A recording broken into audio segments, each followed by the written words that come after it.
topic po natin ngayon sa ating US Visa Q&A ay what is the go-to grounds for relief of a legal permanent resident kapag siya ay idinideport.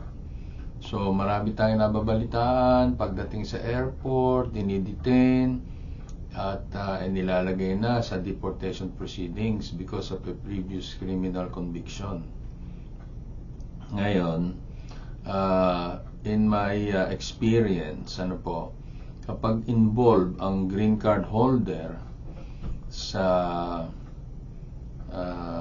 deportation, ang unang hinahanap ko ay bine-verify ko kung siya ay naging automatic citizen or siya ay ipinanganak na citizen, number 1. So kapag na-eliminate ko na yon, susunod na yung cancellation of removal.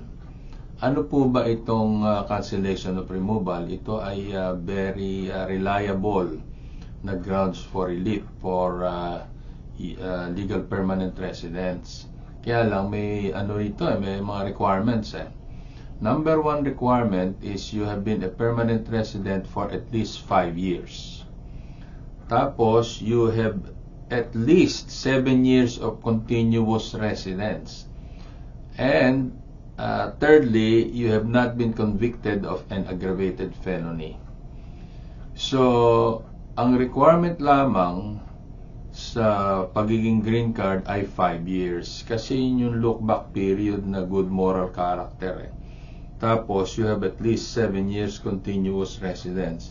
So, it doesn't matter if there is a portion there na you are you are out of status, but you must have been in the US physically present for the last 5 years. And of course, discretionary sa judge. You have to show to the judge that your client or the legal permanent resident deserves to remain in the US. So ipapakita mo sa judge bakit deserving na manatili dito itong client mo or itong respondent or yung legal permanent resident na dinideport. So kahit hindi nakalagay dito sa requirement yun, nagsasubmit kami ng mga sulat galing sa mga kamag-anak, galing sa employer, galing sa simbahan kung sila ay nagsisimba or member sila ng isang church, tapos yung mga volunteer groups tulad ng mga Lions, Rotary, kung sila ay member niyan at sila ay matagal nang tumutulong diyan, ay pwede tayong humingi ng mga recommendations or letters.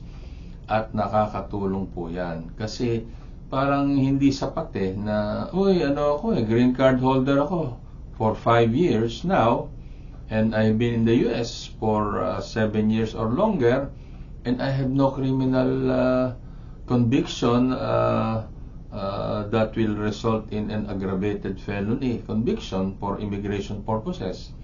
So, lahat halos ng client ko for deportation ay ito ang nagligtas sa kanila para manatili dito sa Amerika kahit na sila ay dinideport. For example, meron akong client na taga Colorado, smuggle ng alien. Pinalabas niya yung isang bata galing sa Mexico na anak niya. Green card holder lang siya.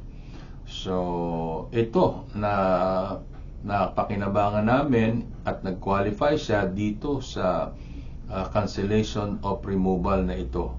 At ginrant ng judge yung kanyang cancellation of removal. Ngayon, tandaan po natin, once nag-apply ka nito, hindi ka na pwede mag-apply nito ulit once this has been granted to you. So you might as well interview your client and find out if there are other violations or US immigration violations that you need to inform the judge. Kasi kapag meron kang hindi na isalin na violation niya, at alam mo yon, nako, baka pagkatapos i-grant ng judge ito, yung immigration, yung ICE, mag-file na naman ng removal proceeding sa kanya based on another basis. Kaya lahat ng pwede na dahilan para siya, yung client mo ay ma-deport, ay nako, i-report nyo na doon sa court mismo. Sabihin nyo doon sa immigration attorney, idagdag mo ito doon sa charges mo sa client ko. Para nang noon, pag nagpatawad yung judge, sakop na yon. Kasi this can be availed only once in your lifetime. Kaya once maka-avail ka nito, mag-apply ka na ng citizenship para nang noon hindi ka na maging subject sa deportation whenever you qualify. Usually, you need 5 years of good moral character. Unless you are a spouse of a U.S. citizen, you only need 3 years. So once you qualify for U.S. citizenship or naturalization, apply ka na. Kasi hindi ka na pwede mag-apply ulit ng cancellation of removal. You can apply only once for these grounds for relief. Ano po? So, yan po ang ating topic for today. Cancellation of removal.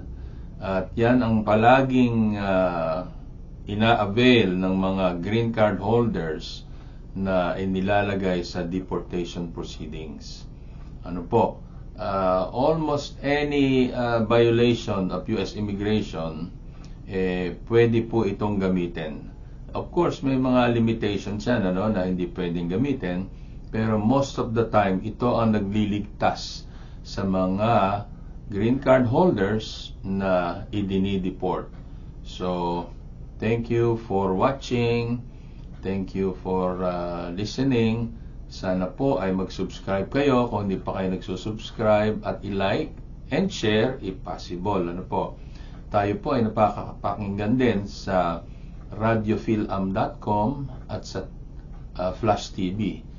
Salamat po sa inyong panonood at pakikinig. Si Attorney Erwin Bautista po ito. See you in our next episode.